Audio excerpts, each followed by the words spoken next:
Welcome to the Insight Meditation community of Charlottesville, Virginia. You can find all of our program offerings and information about our Sangha at www.imeditation.org. We meet weekly on Tuesday evenings at 7 p.m. Eastern Time, currently on the Zoom platform for meditation and a Dharma talk given by one of our teachers. We also meet daily at noon Eastern Time on Zoom for sitting practice. We hope you can join us. Welcome back, everybody.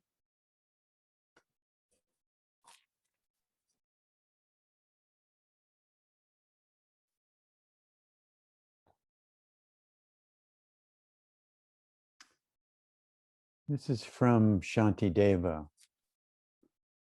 Shantideva was an 8th century Indian philosopher, a Buddhist monk, poet, scholar, and he taught at the University of Nalanda, which was a kind of center for wisdom at that time. And so he wrote this about patience. All the virtuous deeds and merit, such as giving and making offerings, that we have accumulated over thousands of eons, can be destroyed by just one moment of anger. There is no evil greater than anger, and no virtue greater than patience. Therefore, I should strive in various ways to become familiar with the practice of patience. If I harbor painful thoughts of anger, I shall not experience mental peace. I shall find no joy or happiness, and I shall be unsettled and unable to sleep. And if you just take a moment and consider the last time you might have experienced impatience, probably sometime today. Just consider that moment, and I'll read 3 of those lines again. If I harbor painful thoughts of anger, I shall not experience mental peace. I shall find no joy or happiness. It kind of rings true. I mean, there's not much chance for mental peace when you're impatient or angry, and any semblance of joy and happiness, they're just temporarily not available. And the Buddha, he considered patience to be one of the 10 essential heart-mind states that an awakened person must cultivate. One of the perfections. Now, according to the dictionary, patience is the capacity to accept or tolerate delay, difficulty, or annoyance without getting angry or upset. Speaking for myself, I dare say it's a rare day when there isn't at least a pinch of annoyance making its presence known, much less its more robust cousins, anger or upset. Buddhist teachings, they tell us that the antidote to anger and aggression is patience. I mean, okay, that makes sense. Sounds really good. But the challenge is considerable. I mean, just proclaiming, I need some patience now, may not be enough. I mean, impatience, aggression, there's so many flavors.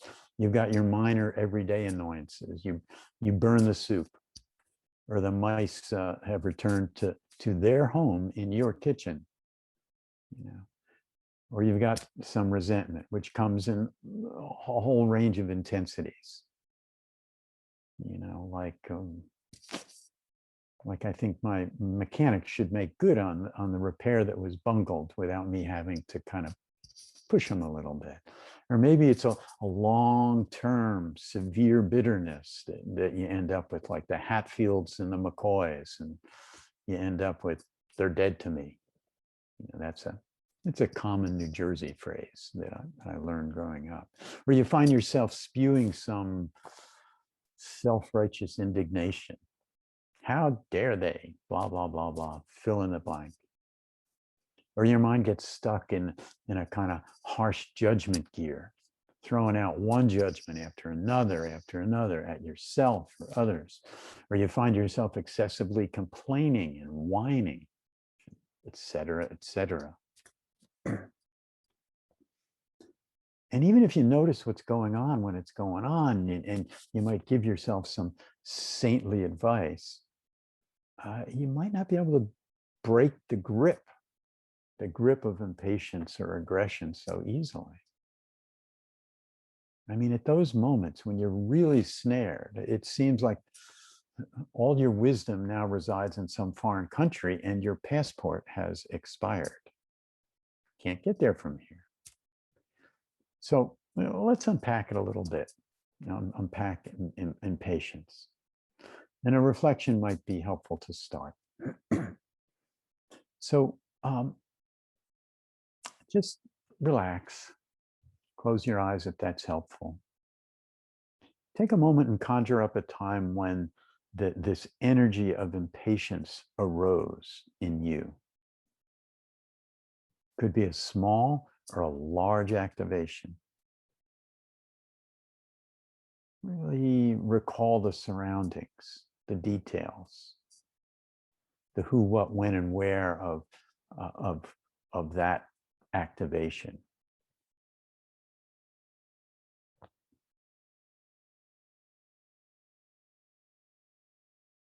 Take your time and bring up the felt sense of it. Inhabit it again. We know what impatience feels like.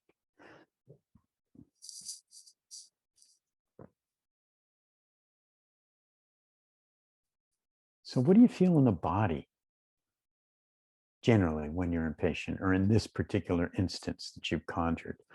What do you feel in the body?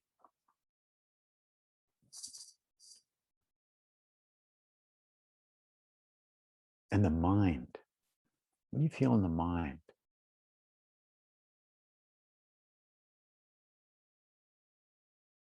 Just stay with it for another moment longer.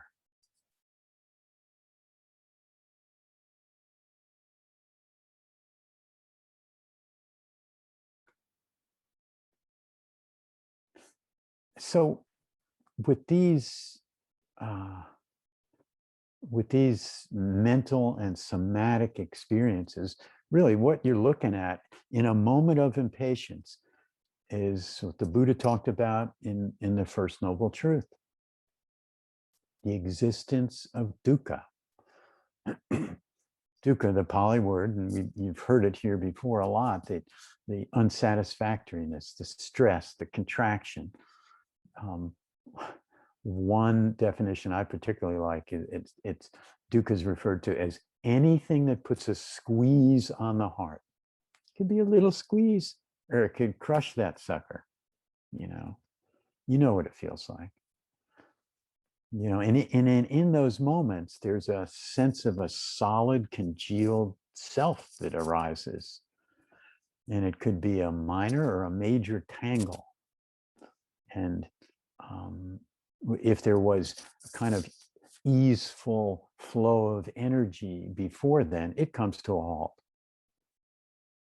And if there was creativity and a broad, a kind of expansive perspective or vision, it's hard to find.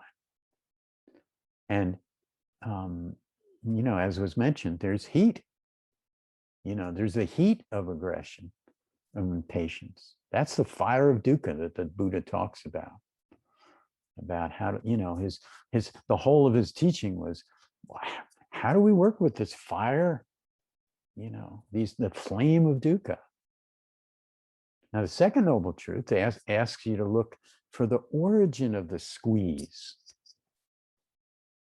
to learn what triggers it as clearly as you can, to become an expert in all your flavors of dukkha, to notice those times when you're not getting something that you want and how that affects you.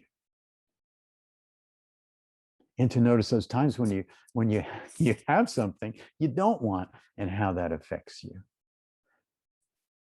To really pay attention to those moments of real grasping or the pushing away, clinging. But of course, in the Four Noble Truths, he goes on to say that, look, once you more fully understand the nature of your, I'll call it the squeezed heart and mind, and you more fully understand the origins of how that happens, then the pump is primed for release, for ease, for more degrees of freedom in your life. That's the third noble truth, that actually the squeeze can halt. Cessation, it's called in the discourses. And part of this is kind of magical, the way it happens. I mean, if you're reflecting and investigating your own suffering over time, over and over, and if you can start to catch what's happening in real time, sometimes the clutch, the squeeze releases spontaneously simply with a sharper, more timely mindfulness. There's something about that being with what's happening in an open-handed way supports a spontaneous release. Now, other aspects of dukkha, the more intractable ones, they need careful, loving attention, repeated investigations and practices that emphasize letting be, allowing, noticing over and over again that curve of nature. There is an arising, there's a flowering, and a passing. That's all of nature. That's emotions, thoughts, body sensations, sounds, tastes, everything. All of nature. And nations arising and passing. Whole species evolving into being and then going. My gosh, we came down out of the trees in the savannah, learned how to walk upright. There were other humanoids, and now there's just us, and we were successful. We're all over. Well, we don't know what stage we're in, but we have arisen. We evolved, arisen, we're flowering. But that's the way creation rolls. So the quality of patience is a foundation of the cessation of suffering, of dukkha. Patience, if it can be matured, enhanced, it really helps cool the heat and the fire of wanting things to be different than they are. There's freedom in that. When you're feeling patient or aggressive, in some sense that would apply really to any strong emotion. There's an enormous charged quality that comes up that pulls you in the direction of wanting to get some resolution. Let's get this solved. I mean, feeling the impatience or the aggression hurts so much, you just want it resolved right now. I mean, your skin's itching to do something to make it stop. So what do you usually do? Sometimes you do exactly what is going to escalate the activation of aggression and dukkha. You strike out, you hit back. Now, the moment that something hurts your feelings is interesting. Right at this juncture, there's kind of a crossroads right there. And if you're nimble with your mindfulness, you can catch it. Okay, so your feelings are wounded. Something happens. Somebody says something, does something, and initially there's a hurt there. There's some softness around the wounding. But gosh, you might not even realize that there is some softness in that hurt. You don't get to rest there and feel that soft hurt. Bring compassion to yourself. Right then and there, when you could really use it, it gets missed. What often happens next is that the survival juices kick in, your defenses get activated, and very quickly you find yourself in the middle of a kind of hot, noisy, pulsating, wanting to just get even with somebody's state of mind. It's a very hard, constricted quality. It's just tangled, constricted, and hard. And you've mobilized your thoughts, words, and actions, all mobilized to escape this uncomfortable pain of aggression. And sadly, most often, with those words and actions, you create more aggression and pain. It's a vicious cycle. And at that point, patience, if we've explored it and conditioned it enough, it means somehow having a intelligent moment, a light bulb going on, a moment of grace, if you will, because you stop and wait. You just stop. And frankly, in that moment, you also have to shut up, because if you say anything, it's going to come out leaking aggression. Even if you try to sugarcoat your response, at that point, the words "I love you" will sound aggressive. So full stop, good thing. Not saying or doing anything, nada. Now, on the other hand, it also means being completely honest with yourself about the fact that there may be a volcano inside. Yeah. You're not suppressing anything. That's not a part of patience. In fact, patience has everything to do with a gentle, honest, and courageous relationship with yourself.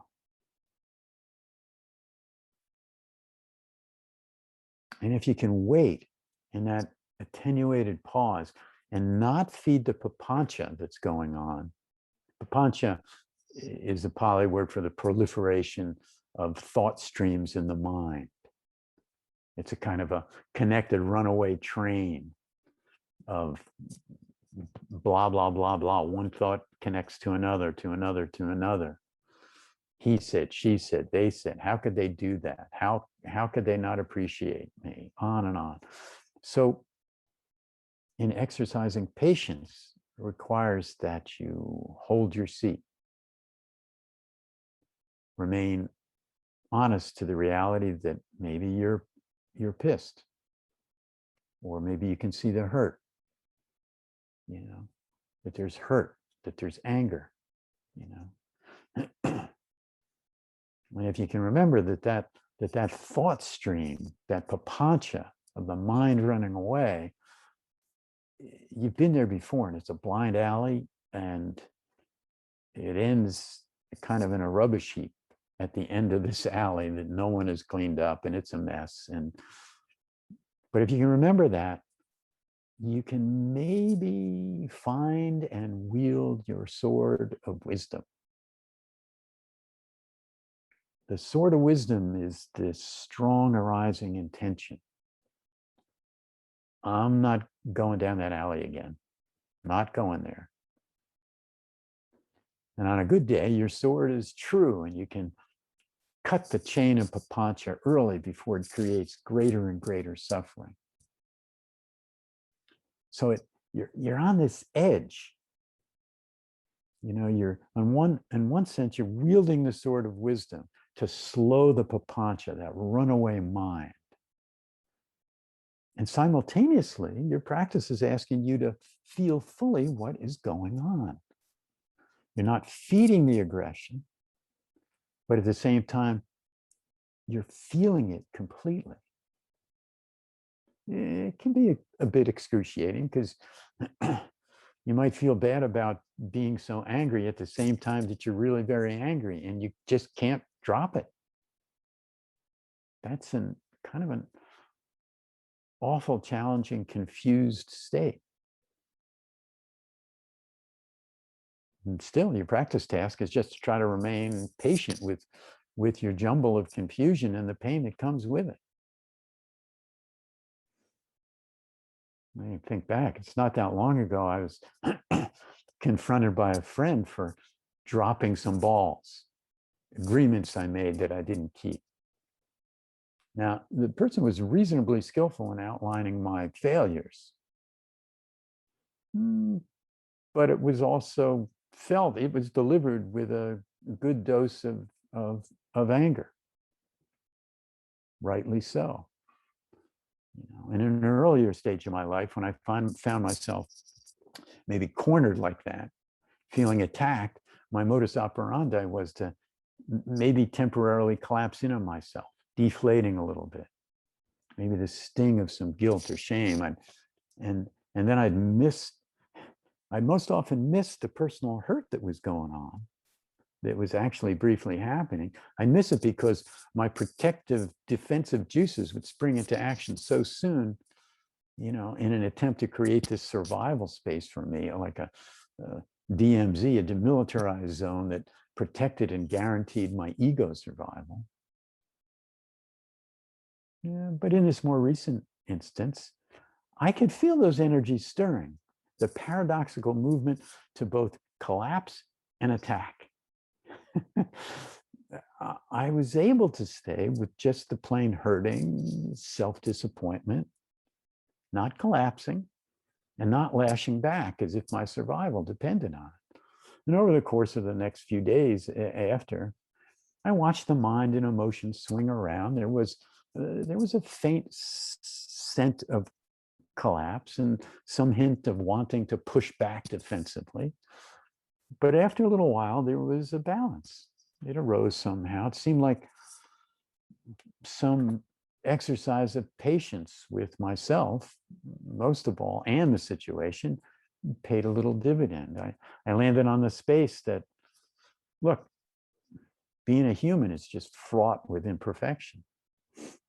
And that having some healthy remorse for my actions, that's good. That's educational. But any of the energies that had the stink of guilt or shame, not so good, not so much. They're debilitating and not really ever useful. So in the end of that little episode, there was a little better understanding of myself with the simple intention to follow through more completely.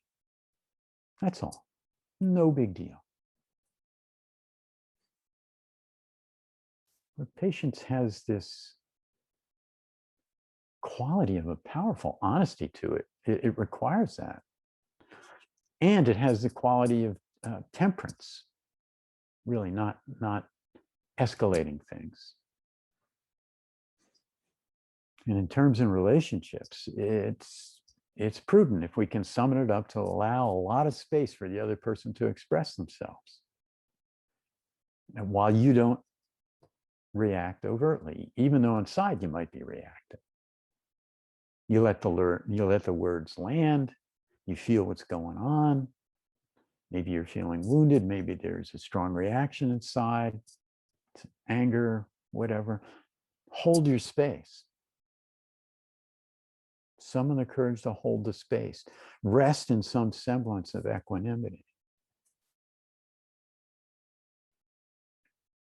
And if that's practiced enough, and you get repeated experiences of it, and you're able to experience the power of patience and actually witness the de-escalation of aggression and the cessation, the ending of your own suffering in those moments, you're cultivating each time you go through a cycle like that, both confidence and courage. You get to know to greater and greater depth all the nuances of anger and patience and how it breeds these kind of sneaky harmful thoughts, words, and actions. Some of them not so sneaky. And a lot of times you'll see the whole thing without having to act it out. You're not repressing the anger, you're just sitting there with it, watching the natural flow of nature. Something arises, and then it passes. And of course, there are appropriate moments to express anger and to express it forcefully. Wisdom and clear thinking and clear seeing determines when and how for those situations. Where will the outward expression of anger or impatience lead? It could be a positive outcome. It could be not so positive outcome. It could, in the end, create greater harmony.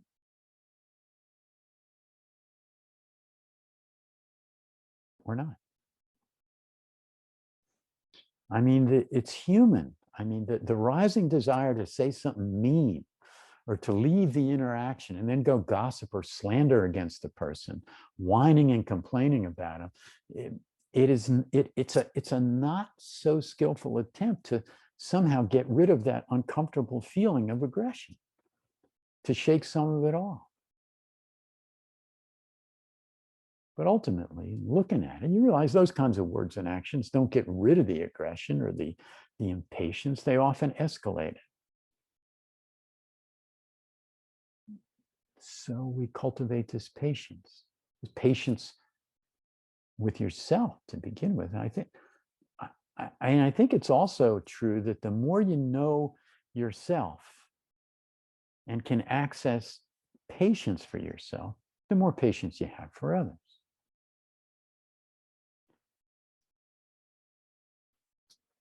You know, developing patience and the accompanying necessary fearlessness that is required of patience means it really means learning to sit still with the edginess of the energy, the full catastrophe, the fire. Because impatience wants that resolution. But the truth is that a good portion of life isn't going to be resolved. Can't nail it all down. And of course, it's human nature, and that when powerful energies like aggression get activated, you feel uncomfortable until things get resolved in some kind of hopefully secure and comforting way, either on the side of yes or on the side of no, or on the side of right or on the side of wrong, or on the side of anything at all that you can hold on to. Anything to end the edgy ambiguity. But contemplative practice and our teachings offer nothing to hold on to. Our practice offers guidance. We talked about that pausing, even for a moment before reacting to a challenging situation, can be potent. It's going to give you a better understanding of the situations and your intentions and motivations that are percolating inside all of this. And muddy water is best cleared by letting it sit.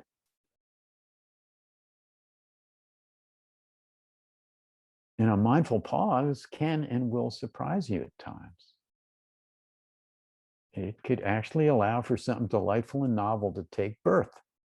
Something that wouldn't have had a chance to surface if you rushed into defend, react, or control.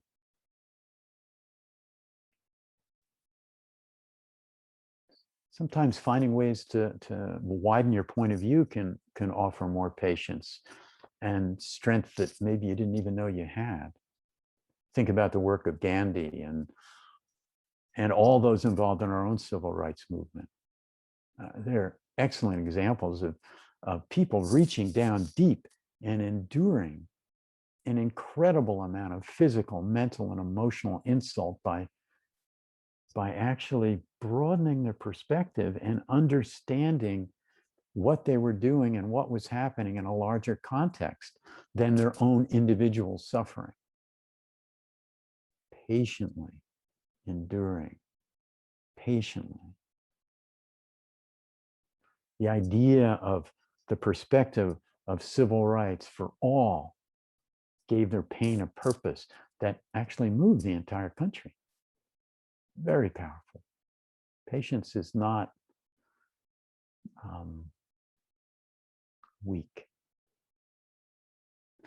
Patience requires accepting the truth in nature. It requires you to summon the willingness to see deeply without resistance, turning toward, into the truth of whatever's happening now. And also to see and learn and feel into the truth at the very deepest levels. And at the very deepest levels, you'll touch into and directly experience over time with your practice that at your core, there's no self to build up, hang on to, or defend. And as a contemplative practitioner, you're encouraged and tasked with finding ways to repeatedly relax into that luminous, dimensionless, loving emptiness that is always here now. And ultimately, with repeated touches, that means and supports you in beginning to let go of desperately trying to hold on to some fixed idea of who you are. This deep understanding requires patience. That's why the Buddha exalted the quality. The ego struggle, the ego struggles to hold on to its rigid structure. I mean, out of fear of losing itself, it tightens, solidifies, constricts over and over again. And that requires the forbearance of your continued loving patience, summoned again and again to soften and relax open. To relax open into the boundaryless, luminous presence. Always here, always now.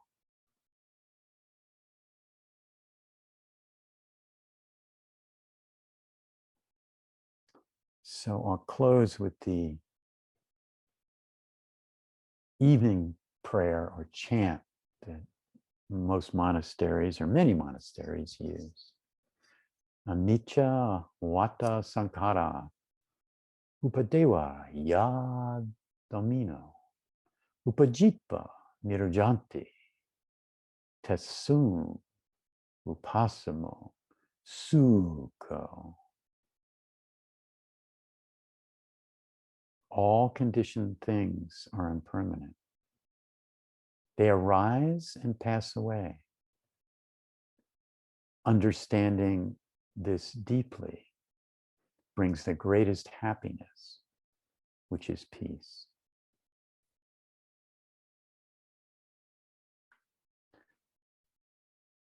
So thank you for your attention.